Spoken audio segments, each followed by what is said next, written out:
नभुल्नु कहिले त्यो मुहारमा हाँसो मात्रै देख्न पाउँछैले।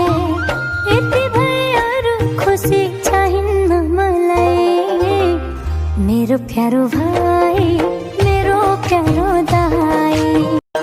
हो मखमली फुल जस्तै नोइलाउने हुनु, सधैँ जित्नु सफलताले शिखरलाई छुनु। यो चेलीको मायालाई नभुल्नु कहिले त्यो मुहारमा हाँसो मात्रै देख्न पाउँछैले। यति भएर खुसी चाहिन्न मलाई, मेरो प्यारो भाइ।